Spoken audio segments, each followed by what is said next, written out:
Good afternoon and welcome. I'm Richard Sachs, Provost and Vice President for Academic Affairs here at University of Rio Grande and Rio Grande Community College in beautiful southeastern Ohio. And as I near the end of the third year of hosting this program, I am delighted that I am bringing back guests for the second time now. So I guess the same way, kind of, that Joan Rivers was always on the Johnny Carson show.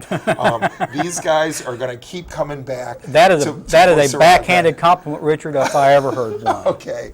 And of course, immediately to my right, I have Jake Bapst, who has been in a number of different roles here at Rio Grande over the last 4 decades. Including retired. Okay. Mostly retired. Mostly retired. Mostly retired.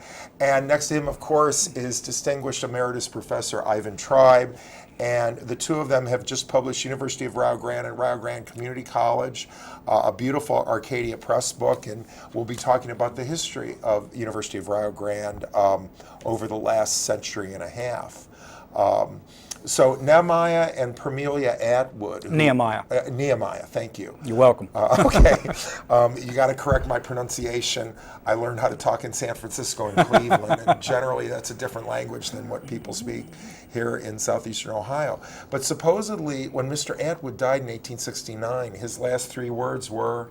Build the college. Build the college. So Permelia, so they start the college in 1876. Permelia dies in 1885.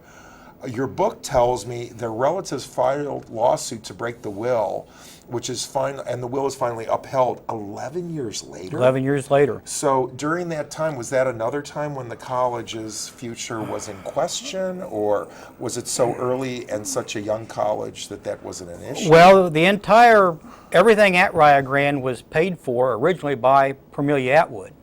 So she built the original 2 buildings, one of which was Atwood Hall. The other was the boarding hall. Rio Grande had not 1 but 2 buildings, and all of her funds were used to pay salaries and all sorts of things.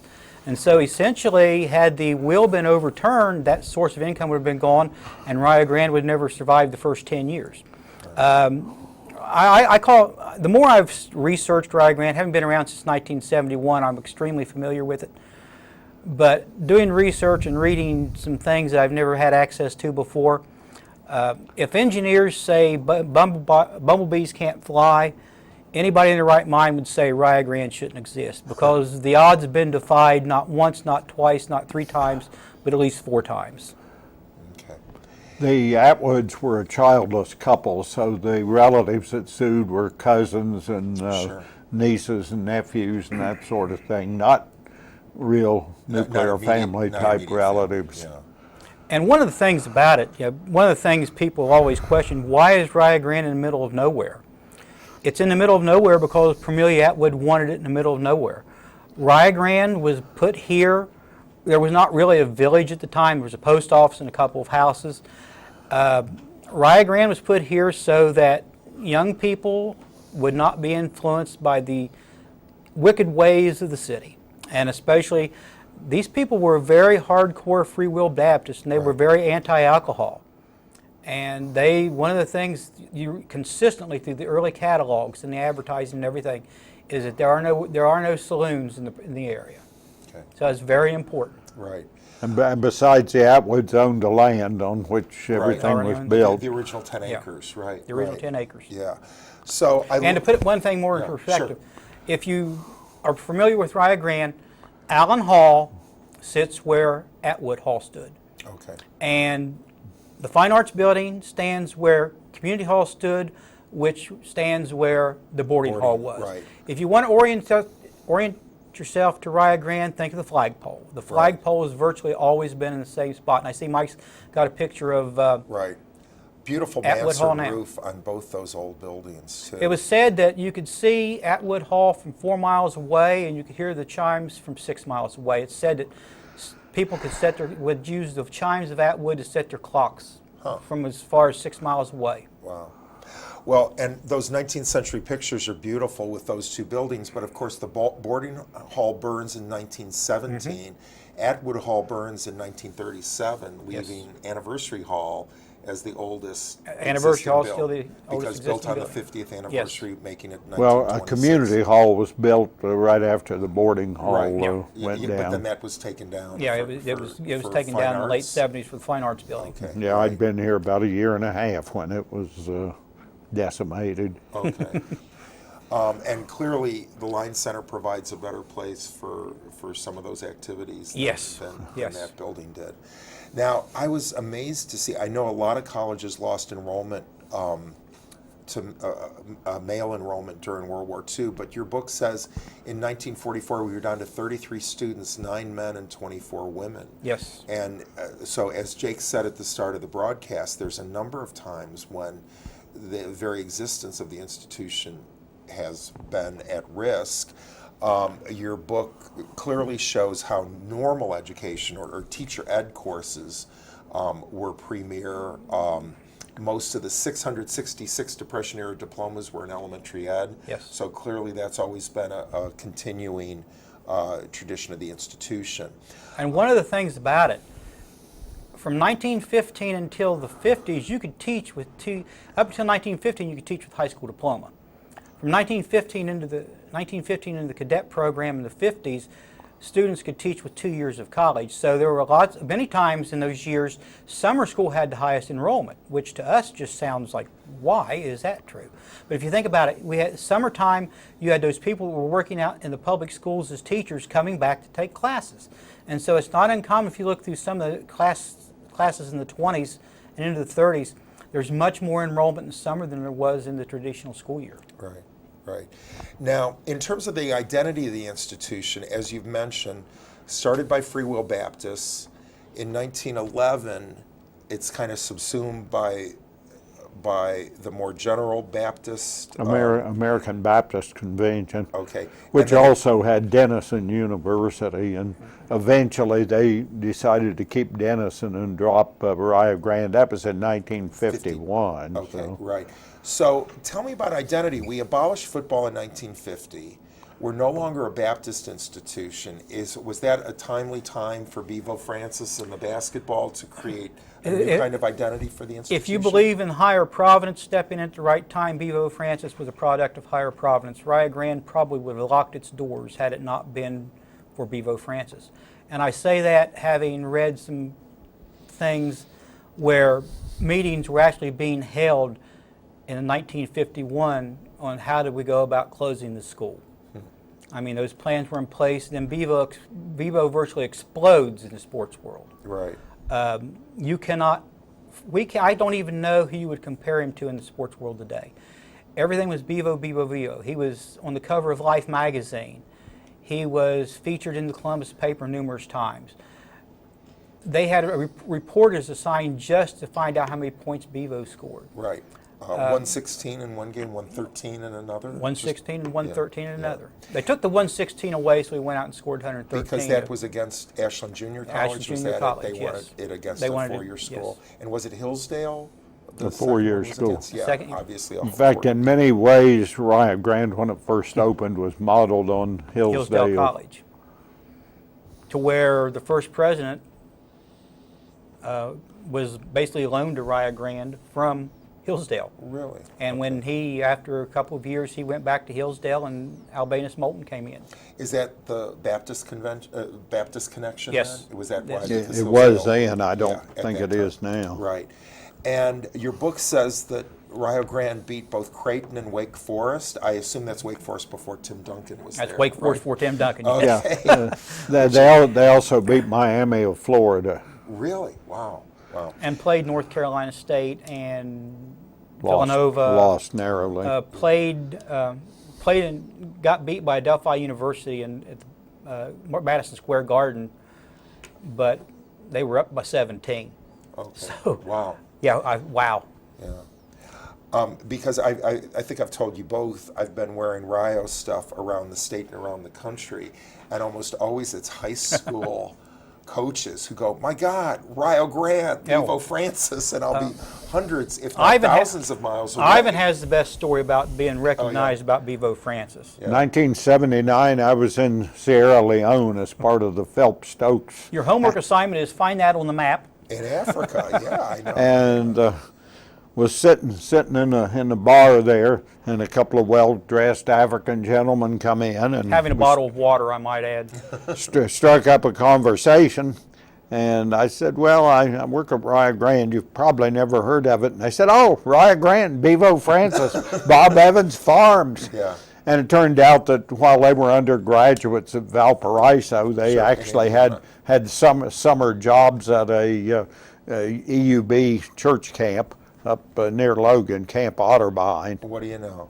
Huh. And so on their days off, people would, drive them around the general area, and so they'd been here. Yeah.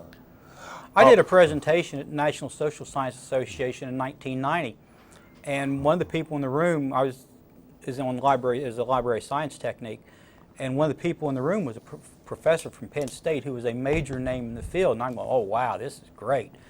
And so I do my presentation, and I say, are there any questions? He raises his hand, and I say, yes, sir.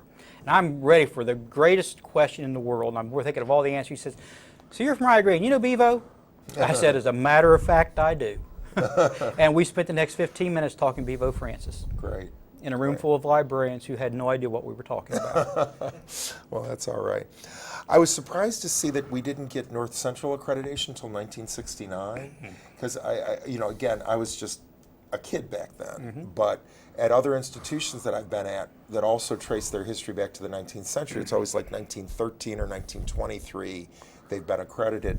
Was it financial issues that they didn't focus on that, or? Finance, and the biggest stumbling block was the library. Okay. The library was on the second floor of Anniversary Hall, if you want to put it in proper perspective. They were accredited to train school teachers, and they almost lost that once or twice. Right, I noticed that. Yeah. But it was the building of Davis Library that put accreditation over the top. That's fascinating to me because I've only been really familiar with accreditation since the mid-'80s, but in the 90s, University of Phoenix was not getting accredited because they didn't have a library, and then they sued, and now the accrediting associations don't worry about your library holdings because kids just go on the internet, and because of those lawsuits with University of Phoenix, which I find interesting. So those things which limited us from being accredited earlier, it wouldn't be an issue nowadays. But thank you for that explanation. The internet has changed education in more ways than you can imagine. Sure. Some very good, some not so good. Now, I'm quoting from page 71 in the text. It says, the basketball program was a band of vagabonds until the opening of the Line Center in 1969, and you mentioned how they played at Jackson High School and other places like that. So the gym was it Community Hall was not good enough to play intercollegiate basketball? They played some there. They played some. Well, the 1953-54 season, Rio Grande played no home games. And then Bevo leaves. That's the 39-0 season, and then they were 21-7. Yeah, after the 39-0 Part of season. the reason they moved was because Community Hall could not hold very many people. There basically about one or two rows around the edge, and high school gyms were bigger. I know immediately before Line Center was built, Southwestern High School, which is down where the Buckeye REA is now. 7 miles south of Rio Grande. They played there 4 or 5 years. Play your home game 7 miles off campus. Yeah, wow. And then where did they practice? Did they still practice in Community Hall? Some, and also Raya Elementary. Yeah. Because when I was at Lake Erie College, we started a football team, which I thought did not make sense as much as I love football.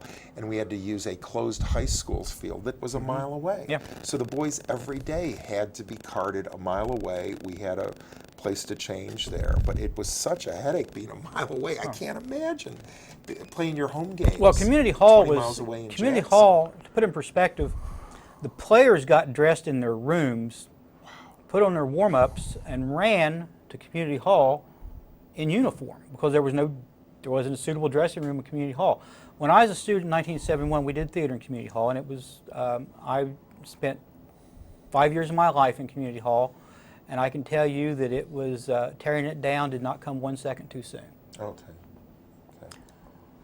And that happened in 78 or so? 78 or so. Yeah, to make room. 79 I technically. think there were places where there were vines actually growing through the building from the outside. They not only grew through the windows, there were places where there were cracks in the bricks where the vines literally grew through the bricks. Wow. So one thing I found was interesting, and one thing that seems very unique to Rio Grande is I'm used to being at places that may have some strong fraternities, but I'd never heard of the Fraternal Order of Archon or Alpha Chi Nu. And there's there next to one of the sidewalks that Archon built here, there's a sign that says Archon 1913, but your text says that Archon was founded in 1958-59. Where's you got me on that one, Richard. Okay. Where is it? It's by it's the back side of Flo Evans. There's like a little Archon thing. It looks like poured cement, and there maybe I'm misreading it. You probably are.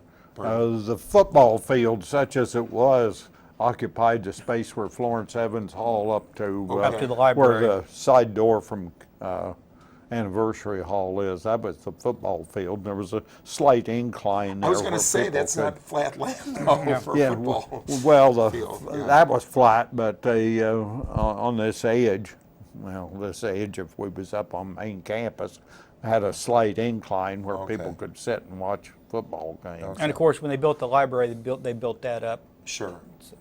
So what's the story of Archon? Was it started here, or is it a national fraternity that I've just never heard most of of the before? fraternities and sororities at Rio Grande were locals. Yeah. That's been a back and forth. I think the Alpha Sigma Phi was a national fraternity, and I'm not sure they even exist anymore. Someone said they became extinct within the past year or so. Oh, really? We chose in the book, we used the 1971 yearbook, and that was for a couple of reasons. Reason number one, I know a lot of those people, and I'm thinking that's our target to buy this book, so that there was purely a sell book idea Some on that one. great pictures. But from they are 71, great 72. pictures, Yeah. and that's probably the time when the Greek system was the largest at Rio Grande. We actually had, I think, eight by tens of each of those pictures. And then most we had separates of. Okay. So we didn't have to destroy a yearbook to get them. Okay. But that was like the heyday of Greeks at Rio. And you put Bob Willie in here with a pair of short shorts on, although he is running around a track. It's a little known fact that Bob Willie dated Permelia Atwood at one time. Well, do you know what? When I But came Earl here, Thomas asked her out first. I have that on a good source. okay. I'll probably pay for that. I think I'll pay for laughing for that. When I first started teaching in Anniversary Hall, that's where almost all the history classes were then. There was an eraser, which according to Bob Leith, Permelia Atwood herself had donated to the school. Now, again, I can't verify for the truth of that. I just took Bob's word for it. Okay, yeah. You know, one of the wonderful things about this part of Ohio is people really do feel a sense of ownership with Rio Grande. I mean, they really feel like it's their local institution. Oh, it is, because for generations, I mean literally generations, the school children of southeastern Ohio have been taught by Rio Grande graduates. Right. Not just one generation, but grandma was taught by them, mom was taught by them, I'm taught by them. In this day and age now, many great-grandparents and then grandparents, going back to 1915 to now, the impact on education of Rio Grande is indeterminable. Yeah. And I'm happy to say that if you go to a doctor in this area, you're going to be waited on probably by a Rio Grande nurse, and your tests are going to be probably done by a Rio Grande product, and it makes you feel good. Yeah. Now, it's not so good when you go get your blood work done and all 5 people in there are former students, including the secretary, and they decide probably the secretary should stick the needle in. Yeah. And then they see how At which point you go, I know your grade, and your grade, and your grade, and your grade, so there's no reason for you to jab me more than 47 times. Well, I can honestly tell you, picking up my acid reflux medicine from CVS, I had a student right there, so I'm glad it was nothing more incriminating than that. But she's quite aware. She was farm tech, and so there she is. And I'm Richard, I brought a couple of things from sure, the yeah, archives. We talk about how times have changed. This is your official Rio Grande College your official Rio Grande College ashtray, which when I was a freshman in 1971, when we had to walk through the snow uphill to classes both ways and never miss class regardless of the situation, these were standard issue in the classrooms because it seemed like everybody smoked. Yeah. The instructors smoked, the students smoked, these were in the cafeteria, these were in the student center. And I brought a Rio Grande milk bottle. If you can't see it really well, and I don't think It's you can get, beautiful. but I'm it not says sure. I'm not sure if it comes up, but 1 quart liquid, but it says it's Rio Grande College. yeah, Because in the 40s, Rio Grande had its own dairy. right, As part of the self-help program that started in 1938, right. there was a dairy. This is President Lloyd Bapst and the self-help plan. The self-help plan. Now, talk about this with reference to Berea College, because Berea College has been known as a work-study college, and I know they have a huge endowment. Why were they successful doing it? Because I know we've gone away from that. I'll yield to my historical better on that one. Partly, I think, was because the male student population was so decimated by World War II, Okay. and they had to hire extra help to run the dairy, And then that doesn't which turned out to be a big financial loss with the extra Sure.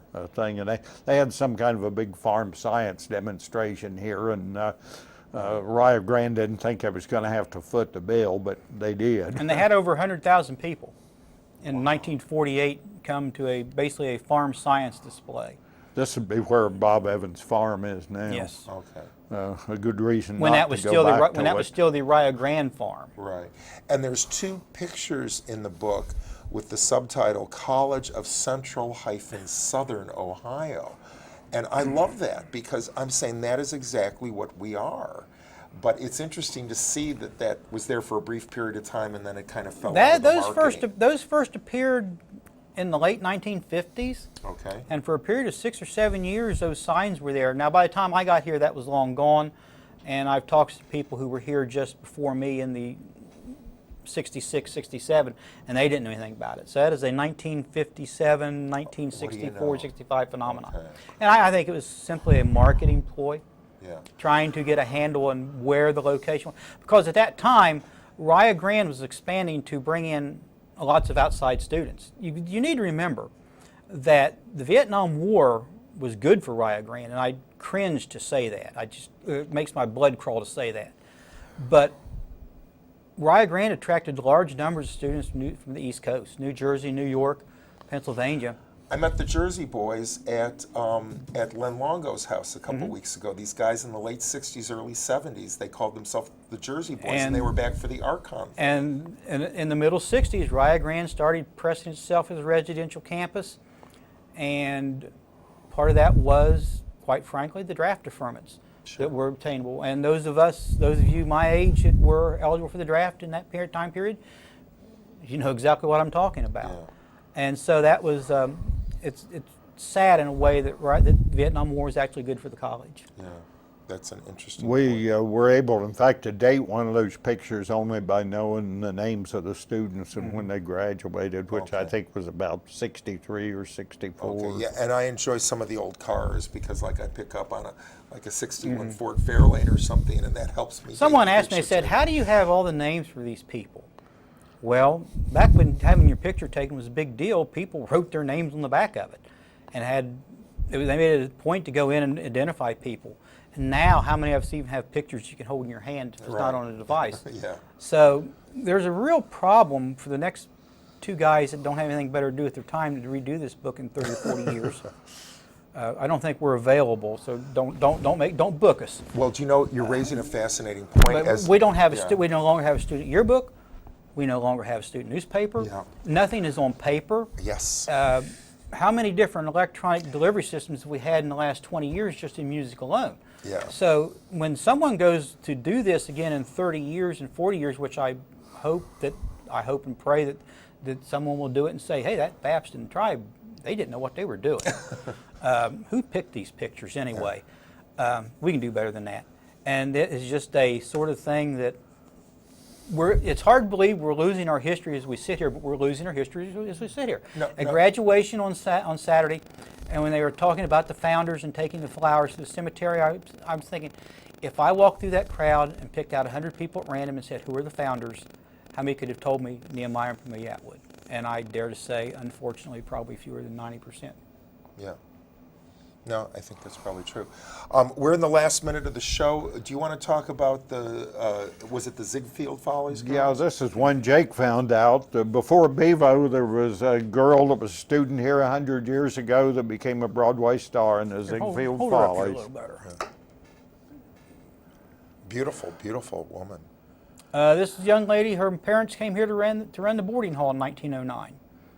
And she came from Bladen, which is down by the dam on the Ohio River. Wow. And she ended up on Broadway Okay.